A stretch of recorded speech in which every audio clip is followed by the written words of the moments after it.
Right, good evening members. It is now 7 o'clock. I'd like to welcome everybody to this Joint Transportation Board. I have the usual chair's notes here. Fire procedure. If the fire alarm is activated, please vacate the offices via the stairs opposite the lifts in the foyer. Please do not use the lifts. Assemble in Hawley Square on the green, and officers will assist you and advise you when it's deemed safe to return to the chamber. Mobile phones, could everyone present please ensure that their mobile phones are switched to silent and they are not used to make or receive calls in the chamber whilst this meeting is in progress. Filming of the meeting.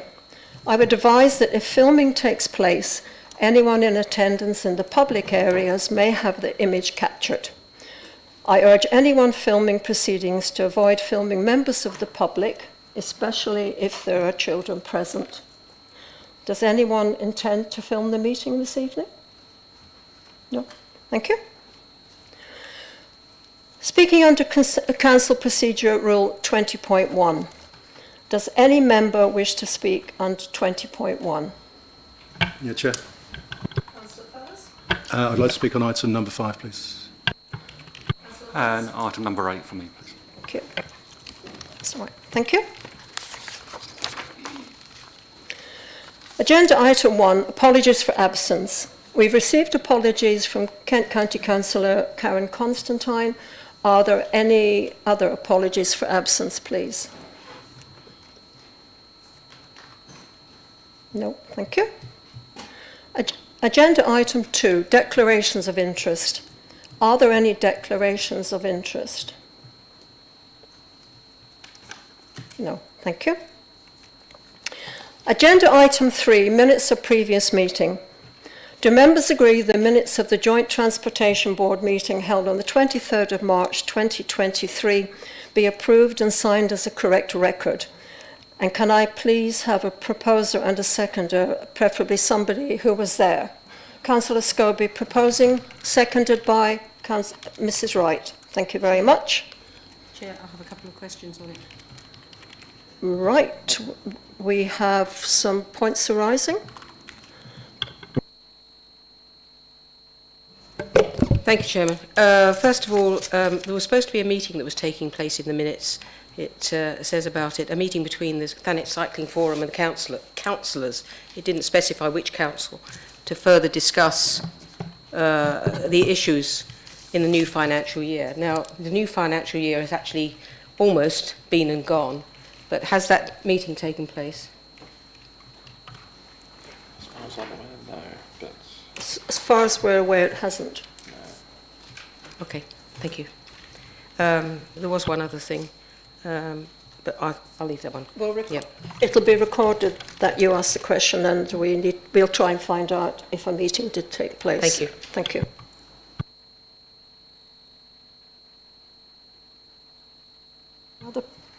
Anybody else? Do members agree? The minutes will be approved. Those who were there, if you approve them. Mr. Shonk, sorry? That's all right. It's such a long time ago since we had a meeting, so I can't really put my hand up to any of it, because unless I had it black and white and reread it, things weren't happy then, and I don't think they're happy today, really. But anyway, we'll carry on. Thanks. Yeah, I'll make a note of that. Thank you. Agenda item 4 is Highways Works. Sorry. All members agree. Those who were present agree with the minutes that the minutes are signed. Thank you. You weren't there? Are you abstaining? Anybody else abstaining on that? No. Thank you.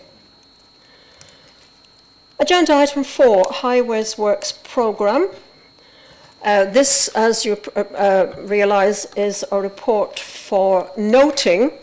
However, if any members do have points they wish to raise, any questions or comments, they will be noted and will be passed to the relevant highways officer. Councillor Garner, have you got your hand up? Yeah, I'd like to ask, I'm looking at Appendix B, drainage. The second item down is Dane Court Road, Broadstairs, where they've completed a system CCTV survey. I'm assuming that is a camera that's gone down the drains to have a look to see what causes the constant and continual blockages every time there's a downpour of rain, which causes treacherous conditions down there and often chaos. I'm just like to highlight that is of severe importance to be progressed, and it would be good if we could have an update ASAP on when they're going to resolve that constant blockage. Thank you very much. And would you like feedback for the next meeting if possible? Well, I would like to expect that by the next meeting, when we drive here from Broadstairs and it's tipping down with rain, there'll be no water lying in the road there. So yes, but an update next time. Ask for an update. Mrs. Binks, you had your hand up. Thank you, Chairman. It's Appendix E, Reading Street Convent Road. The access to 24 dwellings. I see that it's awaiting submission, as is well known to everybody that lives anywhere near there. I'll be interested to see this, as the land that has been looked at as possibly being an access is unregistered and not owned by either council, so I'm not quite sure how they can approve access over land that they don't own. So we will record concern over that. The other issue is that work has already started on the site, from tree work to people in biomass hazard suits clearing rubbish off there.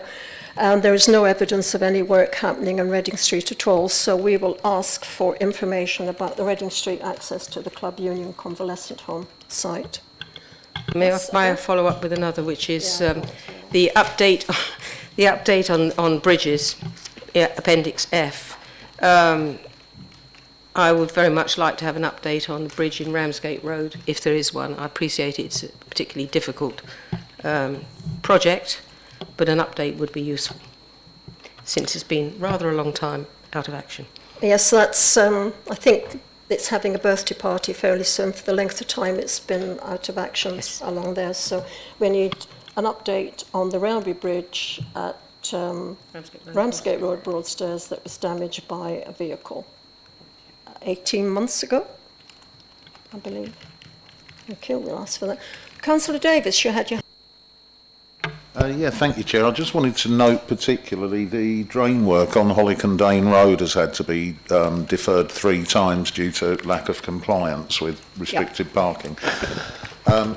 And whilst obviously we're sticking on this agenda, that is, as I'm sure all are aware, a massive problem in various locations. In fact, in my own street this afternoon, a camper that lives in one location on the public street has moved, and there's probably a good 3/4 of an inch of debris underneath it. It's impossible, obviously, and what we're trying to do is get some volunteers to shift that and get it moved, because it's not possible to get someone out quickly while it's not there. Okay. I just wondered how many, or what can we do with this enforcement issue, because obviously officer time is given to preparing, tenders, contracts. There's a huge on-cost to people just willy-nilly ignoring the parking restrictions, and I just wondered what we may be able to do to bring that and stop that waste. Your point is noted. And I've got... Thank you, Chair. Thank you. I've got questions. It's about highways, and it's about page 20, the Sunningdale homes, which would be out in the villages. It says that Sunningdale having gone into administration, and I would like to know if the work hasn't been completed, unless you know otherwise, Mr. Crowe-Brown, who's actually going to pay for those roadworks on those, I think there's 2 or 3 developments there. It's certainly not KCC, because I've gone to the Stephen Node, the highways engineer. A lot of residents will have to go through the legal system. And of course, there is an administrator dealing with it all. Basically, the work hasn't been done, is unlikely to be done for the foreseeable. So how are people coping with the fact that the highways work there hasn't been completed? Do you have any information? Well, yeah, I can send you the email correspondence, but it's quite detailed. There's been a lot of complaints. I had a meeting with Sir Roger Gow last year, and about 100 people turned up at St Nicholas Village Hall. It's not just St Nicholas, it's Monkton, Minster, Walmer, Sandgate, near Folkestone. Quite a big problem. We have noted that, and if you could send me the correspondence, it would give me a little bit of ammunition. Thank you.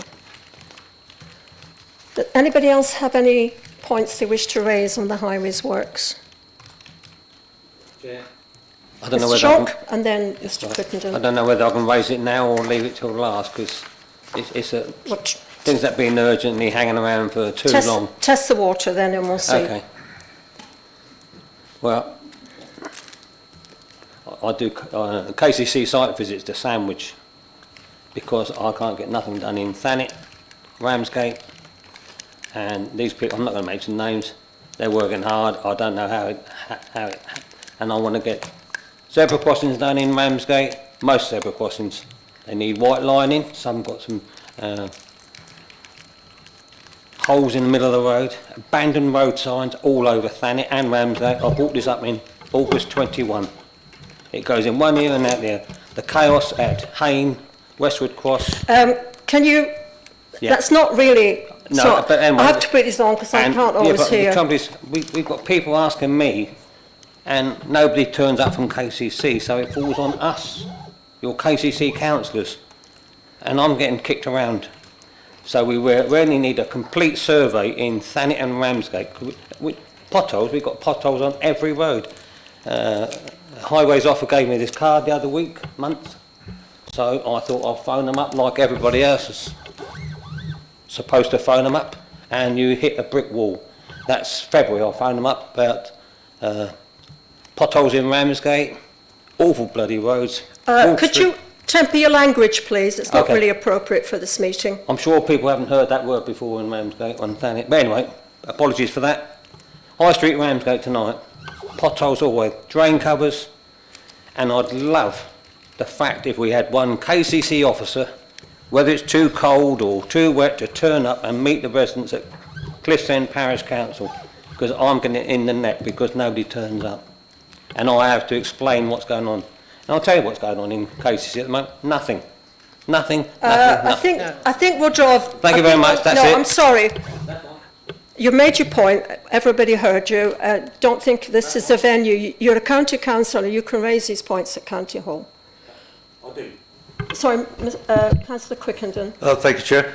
Could we query with KCC over gully cleaning? I mean, I reported through their portal the other day, bearing in mind I live in Minster and it's fairly rural, and I got a polite email back saying that, quite honestly, the next time, 2 block gullies which are causing flooding, I got an email back polite enough saying that they would not be down until after August on their annual clean, and they considered that Minster was rural and not of any great importance, so we'll have to wait until then. Meanwhile, as I say, we've got flooding issues at the bottom of the lane. I think... Who's your county councillor, is it? This chap here. Right. I'm on the... Can I leave you two to Thank you. chat among yourself? But you had your hand up, Mr. Crowbrown. Yeah, in terms of potholes, KCC have recently received 6.8 million. They're going to do a big scheme of pothole repairs. That's in addition to the £50 million budgeted for roads and pavements and footways. Yeah, they're going to do a big blitz starting this month through to October. We've all seen some of the temporary fixes. Some people have seen workmen stamping their feet on the tarmac. It's not good enough, so they're going to try and do first-time fixes. So hopefully my colleague here will be happy. Okay, thank you. Mr. Lewis. Yeah, potholes. Never spoken about that before, have I? Oh. I mean, it's been going on 7 years. The £6 million or whatever is only about half of what was spent last year. So there's been a decrease in Kent County Council funding for potholes by the government. But Trevor Shonk, absolutely right. Potholes are appearing all the time, and if you look at the RAG figures for the public, that means the checklist that they're supposed to be done within 28 days of being reported, and it's fallen to an all-time low. So without always, I never always agree with Trevor on this, but on this one, he's 100% right. Your point's been noted. All your comments and various people have been noted and will be submitted to the relevant highways officer in due course, so we'll move on now. Agenda item 6 is the Thanet Loop. Sorry? Sorry? Oh, sorry, I've turned over. My apologies, I have turned over too many pages. Good thing I've got somebody. Oh, it's on the bottom of the page. Right, item 5, North Thanet Link Road. We've got plenty of paperwork on this, and this report can be discussed. Comments will be taken. Any questions will be submitted. It does say for information only, but we can submit comments if there are any from anybody. Yeah, it's a very difficult one, this, because it's a chicken and egg situation. There's a misconceived idea that if you build more roads, it eases congestion, but history teaches us differently. Only, for example, Newbury Link Road was supposed to ease problems in Newbury. It's made it much worse. The M25 was supposed to ease congestion. The Dartford Tunnel was supposed to ease congestion. The more roads you built, in my opinion, the more cars come to that area. So the whole premise is a bit flawed, but if you look at the whole idea of it, the devil's in the detail. There's a lot of these roads that won't work. In my area, Manston Road, Shottendane Road will cause chaos around St Gregory's School. But planning, unfortunately, didn't take that opinion. So I can't be supporting this idea. I mean, it's irrelevant anyway, because knowing Kent County Council, it'll take 20, 30 years to negotiate. And in the meantime, there'd be gridlock in Thanet for the next 20 years. Thank you. I should have asked Councillor Fellows to speak. I haven't. Can I ask you to speak now, and then I'll come on to you? Okay, thank you, Chair. Firstly, I have to express the disappointment there's no officer here this evening from KCC to answer these questions, and I hope the KCC councillors, the four that are in the room here, can take that back, because this is a strategic route that we're discussing here, and that there's no one here to talk about the report. So it's extremely disappointing that we are where we are with this JTV. So, secondly, I'm also disappointed that this consultation report has not been shared with the appropriate district councillors, and indeed the parish council prior to this meeting, the Birchington Parish Council, prior to it being made public as well. I mean, I'm a district councillor for the ward that this road cuts through, and if it wasn't the fact that I look at every agenda that this council, the meetings that this council hold, then I wouldn't even know that this report has been made public. Also, Birchington Parish Council are stakeholders in this consultation. Indeed, a consultation event was held in our village hall. Now, on a positive note, though, I'm pleased to see that the roundabout option at the top of Brooksend Hill is the option that has been taken forward instead of traffic lights. But again, this is the first I've heard about it, and the first that we're being informed about this. So, first couple of questions which I hope we can take back to KCC revolve around the funding and the delivery. And the report says that the funding will probably come from the MRN money, the Major Road Network money, or if that fails, then it be coming from developers of the housing. So I'd like to ask KCC officers, where exactly are we with the MRN funding? And also, if for any reason that the bid for the MRN money fails, then there seems to be a presumption that the money will come from the housing in Westgate and Birchington. So to me, that seems like predetermination of the planning application, as far as I'm concerned, that these houses are going to be built, and that's where the money is going to come from, which we all know. You know, there's currently some very active objectors to these developments in Birchington and Westgate, and that includes the parish council and district councillors, and probably every resident of both communities. So my next question is, what is Plan C? We have Plan A, which is the MRN money, Plan B, which is the developers' money. What happens if the MRN fails and the planning application for the mass developments are rejected or held up in the system, as they have been for the last 3+ years? Also, in the TDC local plan, it states that this bypass of Birchington, North Thanet Link Road, whatever you want to call it, should be delivered by 2031. So is that pledge still on track? And lastly, following the publication of the agenda for this evening meetings, I was contacted by one of the landowners who will be losing land for this planned road. And in paragraph 2.7 of the report for this agenda item, it states that steps are being taken to seek the assembly of all land by voluntary agreement. This particular landowner states that she has had no contact at all regarding either the sale or compulsory purchase of their land. So I'd like to know exactly where we are with acquiring all the land for this road network. Thank you, Chair. Thank you, Councillor Fellows. Yeah. Crowborough. Yes, I guess that we wouldn't get a KCC office representative. Birchington Parish Council had a whole raft of questions which I've forwarded earlier this evening to get answers, but I share Councillor Lewis's concerns and the Westgate and Garlinge Action Group. I'm fearful about the widening of Shottendane Road, which exposes that land east of Shottendane Road for development, and I've heard through the grapevine that a certain developer is after that land.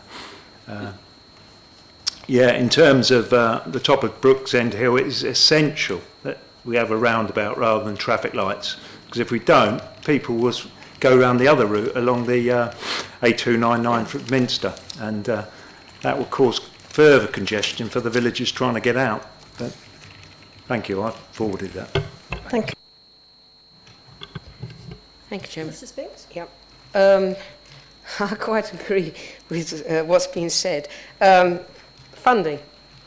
I noticed that the same paragraphs actually about the compulsory purchases and the talks that are going on. I suspect that this is more hope rather than anything else, because I also reacted to the fact that it's supposed to be the developers that are going to be paying for this. But as it actually says in one of the paragraphs here, this is supposed to help the developers. It's basically making it easier for developers. And in a way, I'm pleased that everyone is getting of the same mind, that this isn't actually necessarily going to be a solution. Having said that, for Broadstairs residents, anything is better than the chaos that we have now, because we have three choices of where to go, and at certain times of the day, they're all non-starters. You either go via Ramsgate, over Manston and Westwood Cross, or you go out through Birchington. But whichever way you go, it now takes me from the east side of Broadstairs around 30 minutes to get out of Thanet, which is ridiculous. I think it works out about 4 miles an hour or something. And so I think, this has to be looked at, but I'm very, very worried, as is Mr. Lewis, about where it ends and what happens then. Nationally, to me, that there's no thought on where it goes once it's sort of ended, and we need much more a better connection towards Broadstairs, certainly.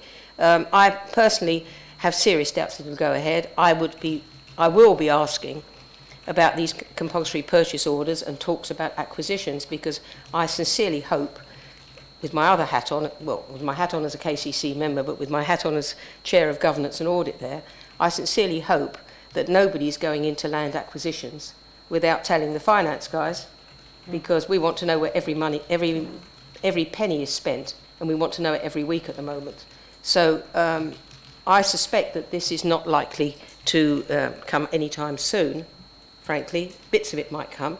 What worries me as well, and there I can, I think, bring some relief, my impression is that the present Cabinet Member for Highways is not of the mind that if you've got a route, you've got to have a cycle path. And if you look at the survey, it shows quite clearly that the vast majority of people that are using this road, or to the A28, are using it in a car, and because they're probably going a reasonable distance. They're not going to be cycling. Very few of the people who responded were cyclists or even walkers. So I do believe that any local government is supposed to bring benefits where they can to as many people as possible. And I'm very, very worried that we will always have this threat of a cycle path. Now, I know that the present Cabinet Member is not of that opinion. He says we should not be always thinking of cycle paths, because we can't keep on thinking about the minority and not the majority. And in Thanet, there are a lot of elderly people, and I don't care what anyone says, if you can't drive a car because of your health, if you can't drive a car for any reason, if you can't cycle for any reason, if you can't cycle because of your health, you are going to get into a car. and you can't carry anything, so you are going to get into a car. And whether Mr. Lewis likes it or not, the car is here to stay in, personal transport is here to stay in one form or another. We can wish for London transport, but we haven't got the money that Mr. Khan has. So, frankly, I agree totally with everything that's been said, but I don't actually think it's going to get off the ground in any meaningful way in the near future, is my honest opinion. But I will be asking the question about the acquisitions, because they shouldn't even be talking to people without knowing where the funding's coming from, in my opinion. Thank you, Chair. So, I mean, to add to that, there is a danger that those people who live along the route as it's designated might find that they're sitting basically, although there's no planning approved yet, but they're sitting basically with planning blight around them, and that is not, I mean, if the scheme is for late 20s into the 30s, and that's a long, as you say, that's a long way off, a lot can happen in that time.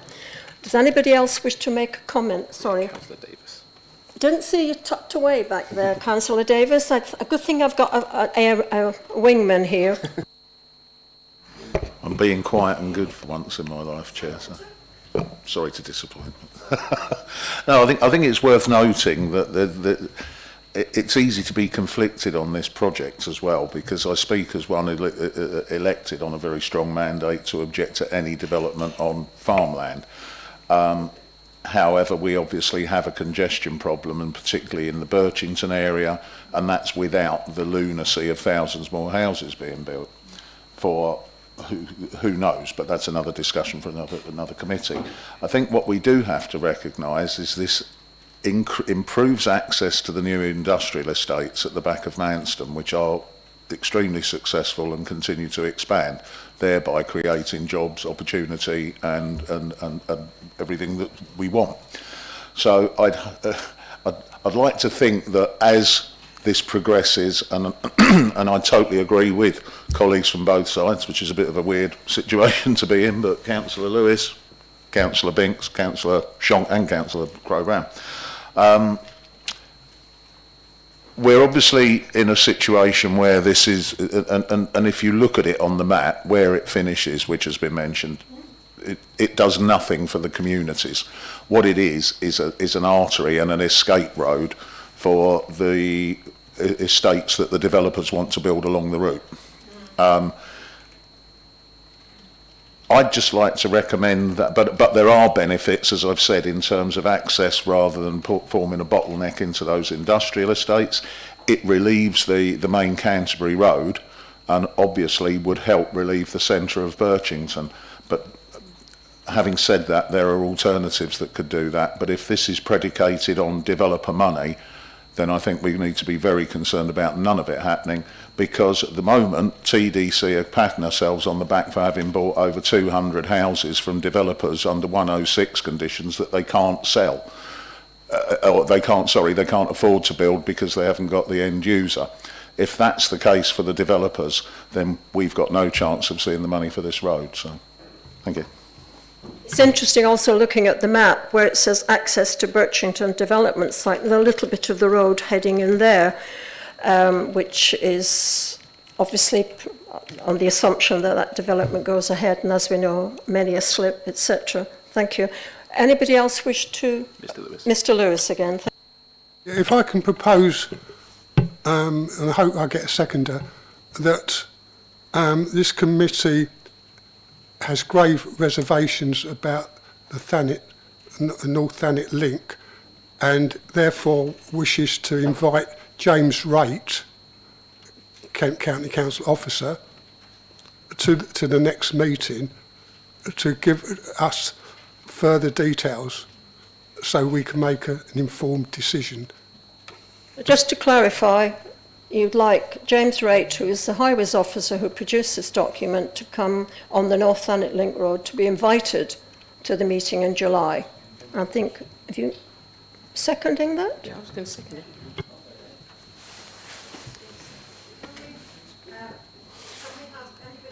Wishes to speak on that? I mean, invitation, Mr. Shonk? All I would say is Barry's got the finger on the pulse. We live in this part of Thanet. I could sit here all night talk about the rights and wrongs. Another link road out of Birchington. What we're doing is giving the go-ahead for all these houses. Why should we lay the roads down, everything down? It's the best agricultural land in England. And we're just ruining. What happened to all the climate change councillors? Anyway, that's it. It's been proposed, it's been seconded. I now have to ask if members agree. Agreed.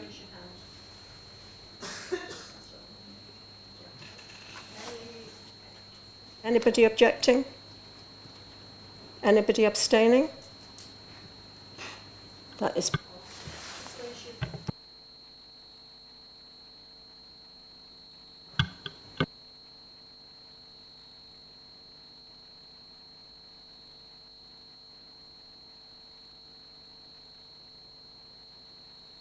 Councillors note this report and all the comments that have been made and Mr Lewis's proposal have been recorded and will be submitted. It would be good to have a highways officer present, but those of you who have been on this committee know we can but ask. We can but ask. Thank you. Now move on to item 6, Thanet Loop Improvement Project. I know there's been quite a lot of controversy in certain parts of Thanet on this, so I would like to ask if anybody has any comments or questions on the report they would like to raise. And then we can go to recommendations subsequently. I'd like to speak on the Ramsgate Road. It's not entirely in the Margate Road in Ramsgate, I always get that confused. And I know it's Trevor's patch, so if he wants to go first, I'll let. I was invited to a meeting of residents in that area, including, it's around Stewart's cafeteria, and they are very worried their business would be affected. And from what I hear, there isn't a problem. So why are we spending money on a problem that doesn't exist? I always got told that there's shortage of money in KCC, yet there's been no logic to this plan. The buses aren't held up at all. So the reason for changing it is beyond me, and I would strongly suggest that we note our concern that it's a complete waste of time and money. Thank you.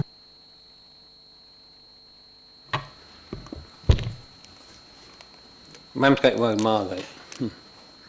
Well, I had a meeting with, I don't think it was... Can I just talk? It's Margate Road, Ramsgate. Margate Road, Ramsgate. I had a meeting a few months ago about a zebra crossing and the residents concerned near Stewart's Cafe. So I don't know whether that's all linking together. I haven't heard nothing of late, whether they can put a zebra crossing there or a crossing. I think the residents got a sort of a petition up, but other than that, like everything at KCC, it just dies and we're left flapping around. Thank you. The proposal is for double yellow lines on long stretches of that road. The argument is that buses are held up due to inconsiderately parked cars. Mr Lewis has raised the point, and I know because I was contacted a number of residents, not just connection with the cafe that you've mentioned, but who don't have off-road parking, a little bit concerned. Were you going to? Anybody else to comment? Mr Davis? Let me speak now, sorry. Yeah, mine's actually, well, firstly I'd like to support what my colleagues have said about the Margate Road Ramsgate proposals. Travelling along there 2 or 3 times a day sometimes, it's congested. The parking is not causing Stagecoach any inconvenience along there. The only thing that sometimes people do is pull up a bit tight on a couple of the bus stops, so it's a bit awkward for them to swing in. But I don't believe that there's anything to be gained by inconveniencing large numbers of residents there who do need that parking because there's not even any alternatives.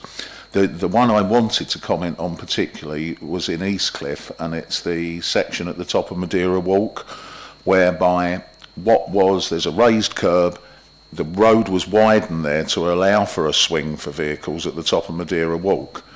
When Albion House went on a sweetheart deal to its current owners, they somehow managed to come up with an arrangement whereby the lines that were over the road weren't replaced.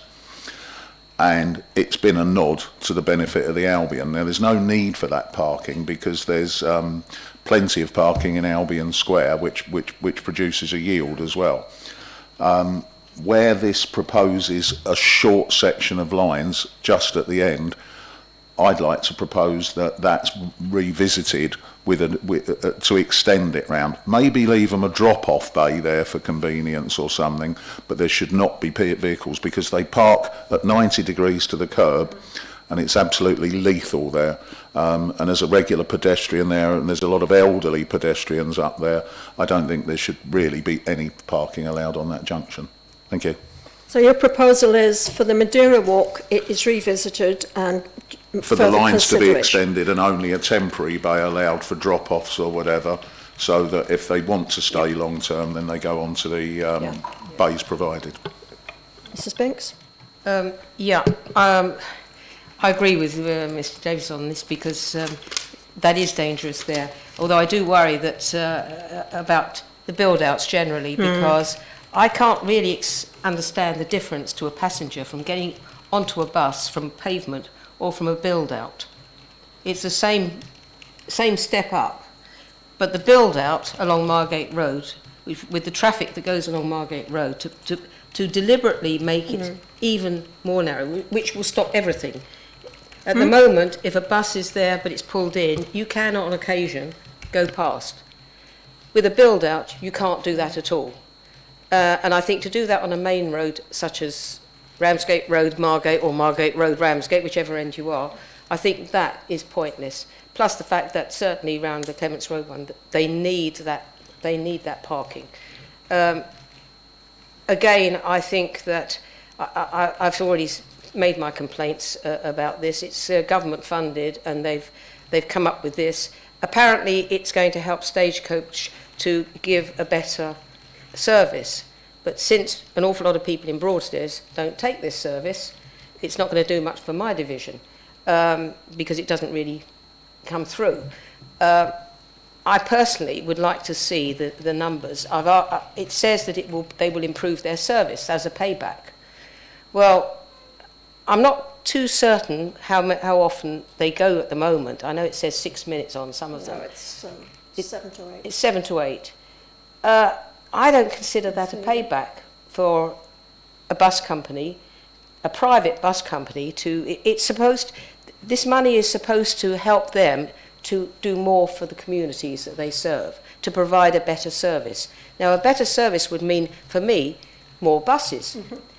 More buses on this route. I mean, I've never seen one that's full, but then I live in Broadstairs, so maybe, they are full elsewhere. I'm very cynical about the numbers that are portrayed here. Anyway, but as far as I can see, this is going after a government grant, for a purpose which is not worth the aggravation. I think it's a waste of effort on KCC officers' part because it's government money, and I think they've been told to try and get money where they can. But in this particular case, unless we see something from Stagecoach, and I haven't seen it yet, but unless we see something more than, well, we might put on, we might make them more regular, which means maybe an extra couple of buses. I think this is pointless. I'd rather than try for a grant to improve the buses that we've got elsewhere than here. Right. It was...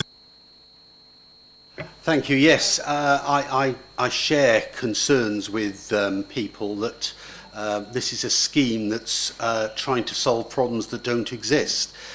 In Cliftonville West, by Tesco's, by the PDSA, top of Warwick Road, buses park quite happily, pull out quite happily, and what they want to do is to extend the pavement to make it more difficult for cars to get past. I mean, there may be occasions when inconsiderate drivers prevent the buses coming out, but most of the time, people, if a bus indicates, people let it out. So I have grave reservations about this scheme. Thank you. Mr. Short next. Thank you. I travel on that bus. I know I don't look old enough to have a bus pass, but I use that bus on the loop, whether it goes that way or the other way. And as far as I'm concerned, I've never been held up. But can I link up the problem with this bus at the moment and this zebra crossing? There seems to be... That's not relevant because the zebra crossing is not included in this scheme. Yeah, I know. But this is the problem. We have to discuss the scheme as we've got. We don't seem to be able to join these two up, because if you're going to stop one problem, you're going to cause another one. Other end. That's right, down near the viaduct. That's right, I thought I'd just mention it. Thank you.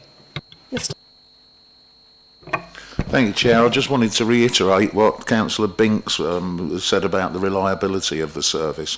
I think before Stagecoach offer to improve the service past where it should be pledged, they perhaps need to run the number of buses that they claim to be running. If it takes an hour to run the loop at the moment, give or take a couple of minutes, which means that a bus every 6 minutes requires 10 buses.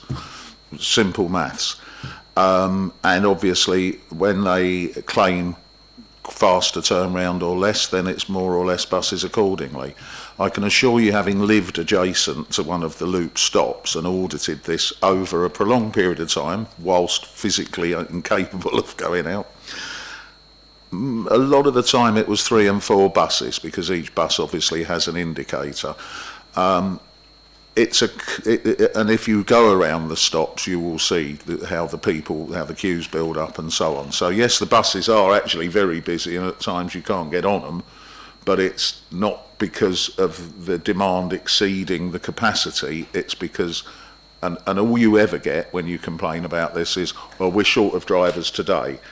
Well, we were quite sarcastic after 6 months of today going on, and it's quite clear, I think, that it's a strategy on their part to save money, which, okay, businesses are under pressure, but if you say you're going to do something, do it, and let's not look at it as a favour from Stagecoach that if they get more inconvenience for the motorist, they're going to do any better, because I don't believe it. Well, I'm going to come in here because the one that Councillor Garner won't be aware of is St Peter's Park Road, where they built a chicane. And I did actually raise this with the officer, saying, but that chicane is holding the traffic up, it's not the parked cars. And he did actually agree.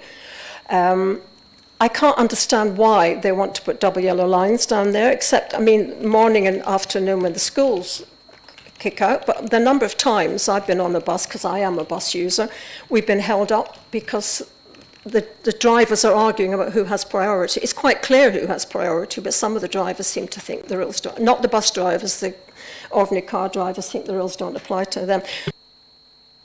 Thoughts on that particular aspect in St Peter's Park Road? No further thoughts to what you've just said, no.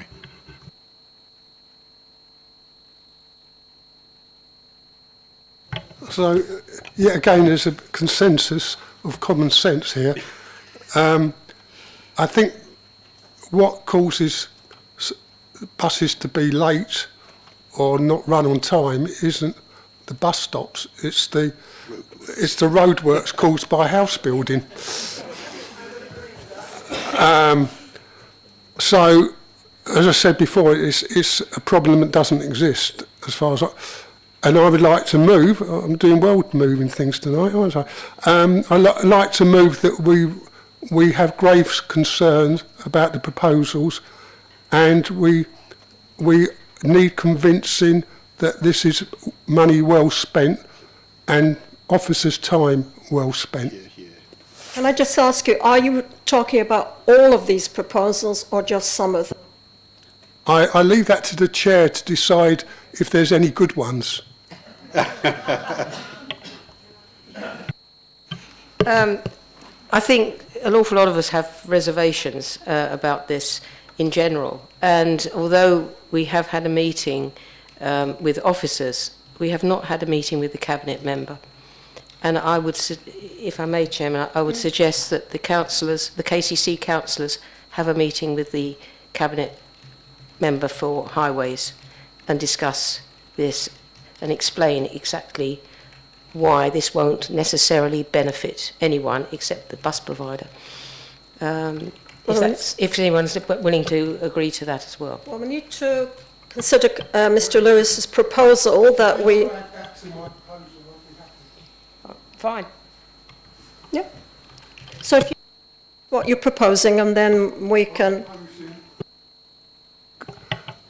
I'm proposing this, we have grave concern about the whole project because it seems to us that it's a waste of money and officers' time, and therefore we would like to meet with the Highways Cabinet member. The county councillors Yeah. to meet. Yes, I'd only add it's a waste of public money. Yes. Okay, yeah, fine. I did actually, a little while ago, get invited to a stakeholders' lunch in the cathedral grounds, that lovely restaurant in the cathedral, where we heard a lot about Thanet Superbus. And being a bus user, I had visions of a particular bus, and it turned out to be this particular scheme. And it does refer in the documentation to the Thanet Superbus. But as one who doesn't live on a bus route, because as I told them, I had to come by train and had to leave early because they'd cut the bus that used to come past my house. So we have a proposal that goes back from Mr. Lewis, seconded by you, and can we, do you wish to speak again? Sorry to interrupt, I just wanted to clarify, by Superbus, that sells me one of these bendy buses with the... And that's what it's right. It's not a super It's not bus, a bendy it's just bus. the loop running more frequently and more reliably. It's More not, creative use of words by our transport companies. Well, that's what Joel Mitchell, that's the phrase he used. Thanks, Chair.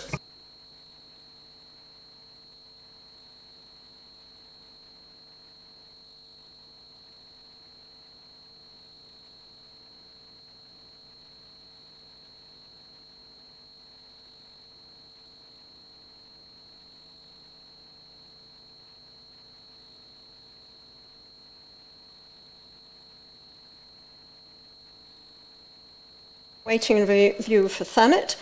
Penny Button, could I ask you please to introduce the report for us? Thank you, Chair. So today we have 12 proposals for waiting restrictions in different parts of Thanet. I'll just briefly run through them. For clarification, this is for requesting support to go out for the first stage of consultation. So after we have done that stage and received feedback from the residents, then we'll be bringing it back to board with what that feedback is. So this is the very first stage. So the first one is for 8 metres of double yellow lines to close the gap that's currently in Lyndhurst Road, Margate, as we have regular parking on the footway between the two sets of double yellow lines. The next one is Porthole Lane, next to the side of a factory entrance. One side of the road has double yellow lines on, the other side doesn't, and there is problems turning into the site due to parking. The third one we have is High Street Minster, and that's for double yellow lines both sides of the road let me get this right, sorry. Double yellow lines on one side of the road because vehicles are parking on both sides of the road, restricting traffic flow, and that is at the bottom of Minster High Street, as you can see from the map. Just to make members aware, this is my very poor drawing on this map, so it is not, the line would not look like that when we go out to consultation. It will actually bend round the road. You can see I'm standing in for the officer that normally draws these maps. You will get a professional one for the consultation. The next one is a Lawn Road in Ramsgate, which is double yellow lines on both sides of the road to prevent parking, but to allow for loading and unloading due to the very narrow nature of the road. The fifth one is for Melbourne Avenue in Ramsgate, and so is the sixth one. And if we go on to the next one, the seventh is also about Melbourne Avenue. Now, this is following concerns that have been raised around parking in general around the school in that area, and it's to protect the curb areas. We're also working with open spaces to see what we can do about people to stop people parking on the green space there as well, because that's an issue that has also been raised. So unfortunately, due to the size of the way that we present them, I couldn't get them all onto one map, so we've got 3 maps going down Melbourne Avenue. Curb protections of double yellow lines, and then a single yellow line up to the school zigzag. The other side of the school zigzag, double yellow lines on the curb protection, and single yellow line joining 2 different sets of double yellow lines around the bottom of Melbourne Avenue. Sorry, it's very confusing. North Downhill, so this is an extension to the existing double yellow lines on Westover Road up to North Downhill bus stop and number 8. So at the moment, when you come out the junction, there are double yellow lines one side but not the other, so it's just making it safe from both directions. Then for number 9, we have Very Close, and this is corner protections of 10 metre on the entrance due to parking obstructing sight lines. Then we have a small area of double yellow line on Station Road. It's the area is not actually big enough to park a car. It's between 2 dropped curbs. Unfortunately, people are parking there, which means that the access to the dropped curbs is restricted, and that makes them unusable. So it's about making that piece there unparkable, because it's not wide enough to park a vehicle on anyway. Then it's Artillery Road, Ramsgate. Again, apologies for the wiggly lines. This is to allow access for waste vehicles. So it's 4 sets of double yellow lines around the corner protections. And the final one is for Trinity Square, Margate. This is at the entrance towards the park opposite at 90 degrees, and it causes an obstruction for fire vehicles. So we've been requested to continue the double yellow lines that are currently there to join them up. Thank you. Thank you very much. Any questions, Mr. Lewis? Yeah, it's just a general point. We've got a lot of restrictions already, so this is another load of restrictions. What finances and resources are going to be put into enforcement? Because at the moment, most yellow lines are completely ignored by the general public. So, I just wonder if you're going to employ more staff, because I phone up and I'm told we haven't got any staff to come out and enforce the yellow lines we've got. So are we not just talking theoretically rather than practical terms? So these are requests that have been made by the public, and we are required to look at whether or not they're feasible, which is why we're bringing them here to go out for consultation. In terms of enforcement, we are continuously looking for officers. So we are on a continuous recruitment drive so that when people leave, we can try to replace them. It is proving very difficult. Can I follow up then, please? Yeah. How long have there been a problem with recruitment, and what do you think are the causes for the problems with recruitment? So the recruitment issues have been nationwide since COVID.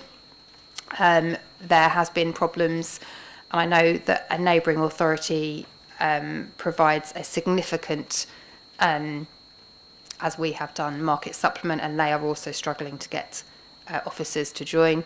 I imagine that it isn't something that's particularly appealing to people.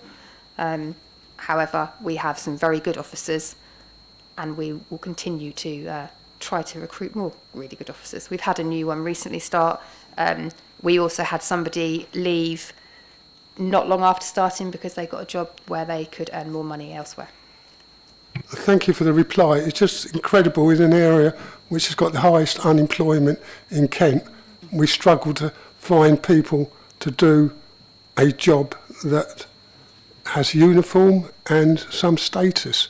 Very surprised. Mr. Councillor Davis. Yeah, and I'm not going to agree with my colleague on the other bench on everything here, because I do welcome these restrictions, because looking at them, without fail, they are all hotspots. What I would like to ask Penny, if I could, you mentioned that these have been brought forward by the public as problem areas. We have a couple, I'd say we, my colleague Brenda and I, have had a couple of areas that have been causing great problems. Firstly, in the roads surrounding Chiltern School and the main junction off of London Road into Goodwin Road. There's also the matter of Vale Square, where apart from convenience, if you like, and also the waste trucks and things, were there to be a major incident, particularly on the north side of the square, it's all right, on the north side of the square, you cannot get major appliances in there, so which could be absolutely catastrophic with the type of property and an elderly population in that square. Can I interrupt you there? Because there is somewhere on the website. Penny can give you the link, as she sent it to me yesterday. And so the process, we can bring that in through that, because that's what we haven't been able to get any answers. And then it could be added to this report or a future one.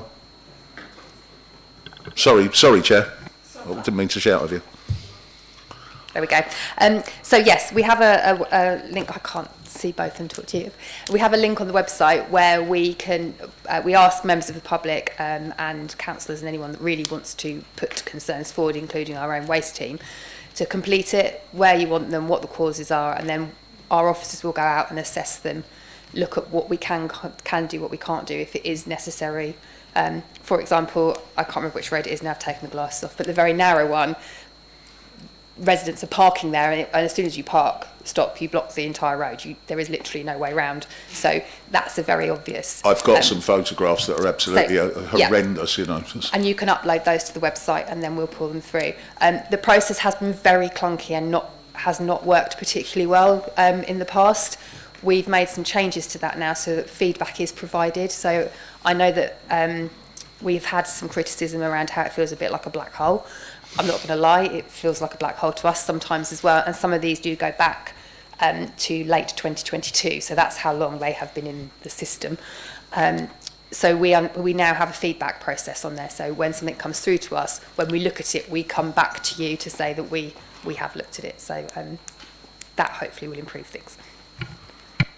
Can I just add, if you do that tomorrow, and send it in. We might even have it on the agenda for June, but I'm not promising. I asked, that's how I know, because one was raised by a resident, and I got in touch with Penny, and she told me exactly what to do. It's absolutely fabulous. Thank you, Chair.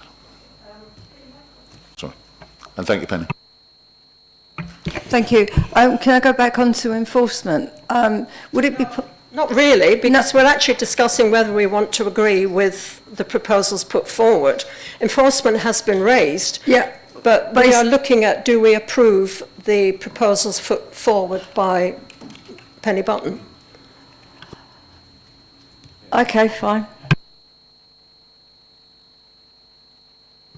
Well, Chair, but mine was just a thanks to Penny Button's team. They are always helpful to me.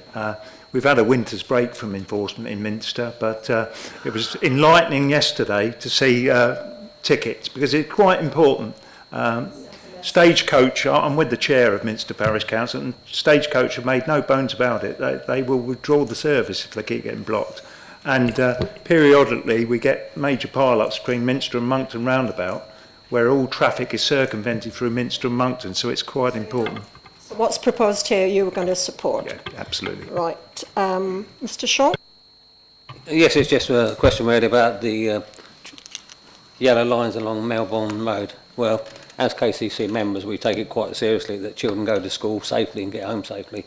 I've stood outside that school at Melbourne Road, and I've done Chiltern Lane, and when they've had lollipop men. So the yellow lines, would that be, when you're talking about Melbourne Road, that's a long road, isn't it, from the school right up to Stirling Way? Thank you. I will have to confirm up to Stirling Way, because my local knowledge, unless I've got the map in front of me, I don't want to get it wrong. But it is for the section between the Princess Margaret Avenue and the next one up. So. Councillor Nixie? Thank you. Thank you for explaining how the system works and the public writing in and everything, because I'm Southwood, I'm Nethercourt officer, councillor, sorry, but the Southwood section is where I'm concerned at the moment.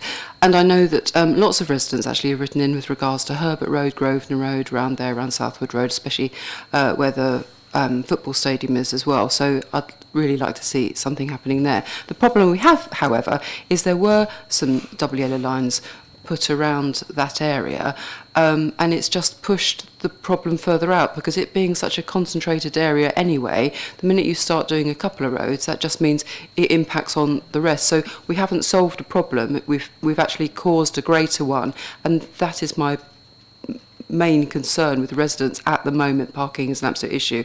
The other thing I'd like to ask, am I right in thinking that it's KCC that actually paints the lines on the roads? It's us, is it? It very much depends on which lines we're talking about, unfortunately. These ones we will be painting on, because we're changing the traffic regulation order eventually when we get to that stage, so it's us that does that. We refresh the double yellow lines, but if it's like the KCC scheme that where the loop one, for example, where they're proposing double yellow lines, they deal with all of that, and then we refresh them. So it just, it's a bit of a combination. Right. How can I help? Oh, thank you. So last year, some double yellow lines were put on Princess Avenue, I believe. It's Rawlins Road, and round by Queen Bertha Road. I can't quite remember which road it is. It's Rawlins Road, but they were done so badly, it was quite embarrassing. I mean, you consider that as a road and double yellow lines on the corners as you come in. One side stops shorter than the other, but also both the yellow lines, neither of them were sort of like cut off, but they also finished at different places. So you had 4 lines all altered in its stop. It's so ugly, I can't begin to tell you. So I mean, if we do come round to do anything and they could be tidied up, that would be great. But the reason I ask too is because some of these things like Liverpool Lawn are in a conservation area, and I'm sure that we want to be conscious of what that looks like, and to be done well. Thank you. Can I suggest, Councillor Nixie, the one that you're worried about, that you take a photograph and send it in and ask for them to be repainted? Councillor Brock? Thank you. Thank you. I had no idea that this form existed. How long has this been on the system? Thank you. I'm going to say a couple of years. Okay, thank you. And then just wondering, I know that it's not a Thanet thing, it's a KCC thing, but would it be possible to have a form like this for speed restrictions? I can't answer that because obviously it's KCC, but I'm sure that we can note it and pass it on with the comments. Come back, just because. Sorry, just because at the moment it obviously needs to go through the Highways Improvement Plan, sort of through parish councils. But this kind of thing, I think, would be even if it's just about information gathering from residents, I think might be really useful. Thank you. Councillor Chris. Thank you, Chair. Could I just query the double yellow lines at Minster High Street? We have restrictions at both ends of the High Street.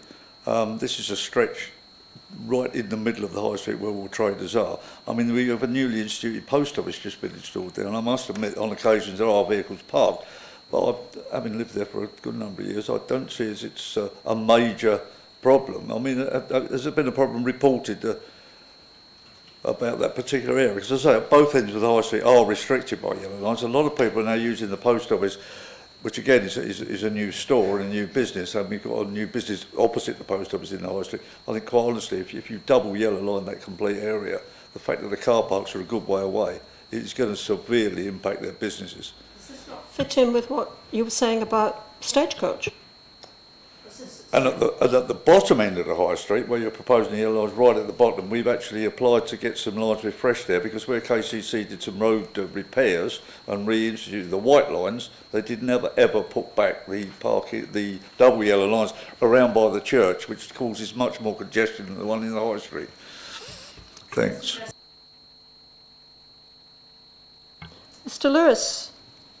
Just Councillor Bright mentioned the restrictions, the 20 mile an hour restrictions. Can I just clarify that has to go through HIPS, the Highway Improvement Plan, which normally goes through parishes, but just for clarification, in Margate, because there's no councillor, I am a de facto parish council, and therefore that's why you're seeing a lot of 20 miles an hour schemes happening in Margate, because I'm pushing it forward without all the bureaucracy that is needed with parish councils talking to district councils, talking to county councils. So you can blame me for the 20 miles an hour speed limits. Thank you. Anybody else? Right, we have got under 2.0, we have got some options in that section. We can, 2.2, support the officer's recommendation about whether to consult, because each of these has to be consulted on. 21-day consultation. Could you perhaps just briefly explain what consultation is? Was it signs on lampposts? Or? I can try my very best. So yeah, there'll be signs in the areas attached to the lampposts. It is published in the library and on our website as well. So that's the process. And I can't remember whether it's 21 or 28 days. Apologies, but yeah, it's around. I think it's at 21 when I looked at the report. So the recommendations that we support the 12 that are listed, and they'll be consulted on. Do people agree? Anybody got it? Councillor Davis, you agree? Do people agree? So we can get a proposer and seconder. Oh, yeah, we have to have a proposer and a seconder. That's right. Okay. Thank you. Who's the proposer and seconder? County Councillor Wright. And people agree? So. Sorry, can you just confirm into the mic for the people at home who the proposer is? Yeah, the proposer was Councillor Davis, seconded by Mr. Wright. Councillors have agreed. Does anybody object? Anybody abstaining? No. So as councillors have agreed, the list of proposals on Annex 1 will then be taken back by the officers to be advertised for public consultation. Thank you. The final item, item 8, the parking review. So we're having a verbal update from Penny Button. And then after is 20.1. Then what, sorry? And then after that 20.1. Yeah. And if you wish to speak after. Thank you. So this is just a quick update to let you know where we are with the process of the parking review that we're undertaking at the moment to inform a new parking strategy. We have had the first stage of public consultation, which has had meetings with the councillor, TDC councillors, a meeting open to the public if they wish to attend, and online and paper copy questionnaires. So that stage has happened. It was extended, I wasn't here, so either a week or 2 weeks, because we'd had a significant number of people still asking for paper copies, which is really good. I'm so pleased by the number of people that have responded. So they were given extra time in order for them to come back in. That is currently being collated by the company that's undertaking this review. And they're now looking at data for car park usage and that sort of things. They will be putting together a draft strategy, which they'll then be coming out to the public consultation on what that looks like around May. We haven't set the dates yet, or they haven't set the dates yet, but that's the sort of time they'll be coming out, and that's when there'll be a lot more face-to-face in different areas in order to be able to kind of drill down into some of their suggestions of the things they might want to take forward and get public feedback and user feedback on those items. I'm really pleased with how well it's gone so far, and thank everybody that's been involved, TDC councillors that have been involved, and members of the public that have given their feedback. It's really useful, and hopefully at the end of this we'll have a document that supports the future of delivery of parking within Thanet. But happy to take any questions. Not sure if I'll be able to answer them, but happy to take them. Councillor Munn, do you ask to speak under 20.1? I do. Thank you very much, Chair. Thank you. I did actually canvass my ward per household, because I was a bit worried about because it was all online or social media, and not everyone does that in our area. So I'd be interested to know what response you got by ward actually when you get that data collated and back. I mean, you talk about the parking strategy, but but we've touched on this previously in the meeting about enforcement. And we discussed last year when we met face to face about the potential of wheel clamping.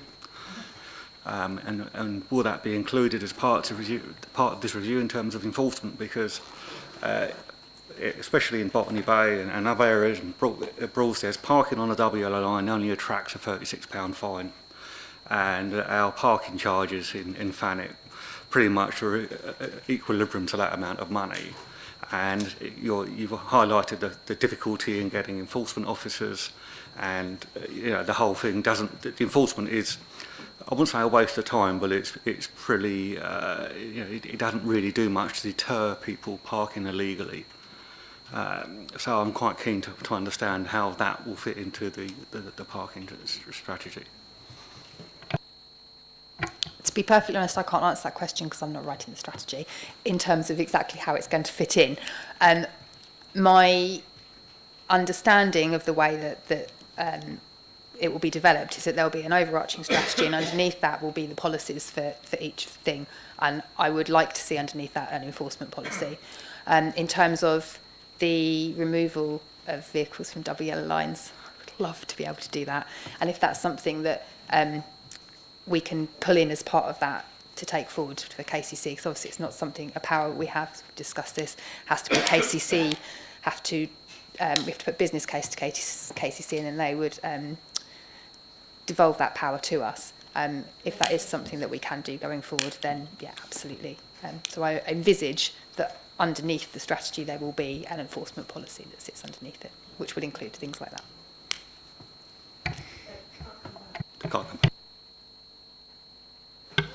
Mr. Lewis. So I just can't always hear, so that's why I'm not listening to music, don't worry. You always listen to me. Right. It's music to your ears, what I'm going to say now then. Yeah, congratulations, Penny. I'm delighted that Thanet Council takes on board that not everybody uses computers and the internet. I wish some people in Kent County Council got that message through. I think the figure is about 25% of Thanet people do not have the internet connections. So I'm delighted, so congratulations, and make the most of my congratulations. It doesn't happen very often. Right. Okay, since Councillor Munns has brought up enforcement, it would help a lot if we could have proper clarification who enforces what, because we have situations probably everywhere where we get a lot of pavement parking, but we can't do anything about it because the police don't want to do it, TDC don't want to do it, so and it does cause a lot of problems. But also, could I have your assurance that when you do recruit your officers, that they know how to write a ticket out, not just walk up the road and look pretty? Thank you. So I can come back on the parking. It's not quite as simple. We do this, they do that. Double yellow line is the enforcement we do. So if someone parks on a pavement next to a double yellow line, then we can do that enforcement if it's within a certain distance. If it's too far away, then we can't do that piece of enforcement. It would be the police. If there's no double yellow lines, it's the police. We have no powers whatsoever. Councillor Davis. Thank you, Chair. One point I'd like to make, and I think some of my colleagues have discussed this previously.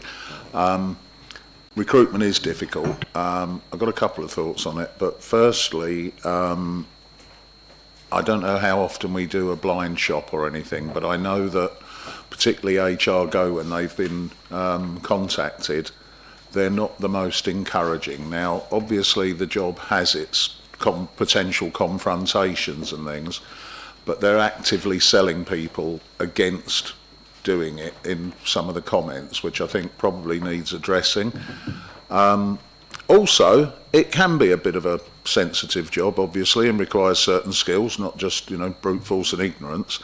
And it can be that people could feel quite vulnerable in their own community.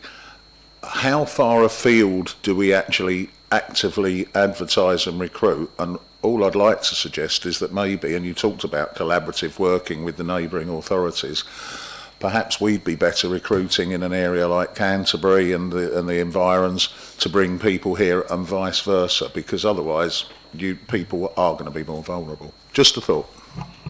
That's brilliant, thank you. We do recruit out as far as we can. We have had inquiries from people across the area. We also have lots of people within Thanet that make inquiries as well. And thank you for the HR Go feedback. I will be acting on that. Thank you.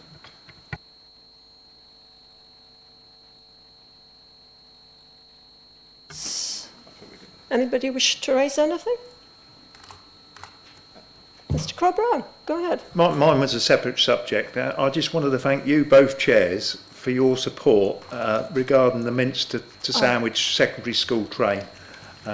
It cannot be right. There was numerous cancellations. Some of you may not be aware. This is sort of under any other business. Yeah. Briefly. Yeah, we had numerous children stranded either at Minster or at Sandwich, and it caused the parents undue stress. Do I have to sign this? But with your help, Sir Roger Gow and my cabinet team and senior officers, it's quietened down. Some people think it's to do with the Parkway station, Councillor Lewis does, but they came up with all sorts of excuses, points, electrical failures, staffing issues, landslides, but pressure's been brought to bear, and it went to Hugh Merriman, Transport Minister, and touch wood, things have been good lately. No, we're actually, we have actually concluded the business for the evening, but I'd just like to say when the days when I taught down in Deal and took my bike on the train, I was lucky. The train was never cancelled, so, you know, just as well. Although I did occasionally cycle all the way home just because I felt like it. Right. The meeting is now, thank you. This concludes the business for this evening. Thank you for your attendance, everybody. And those of you who complained that we cancelled them a few times, I thought we'd give you a really long agenda, but thank you for your support tonight.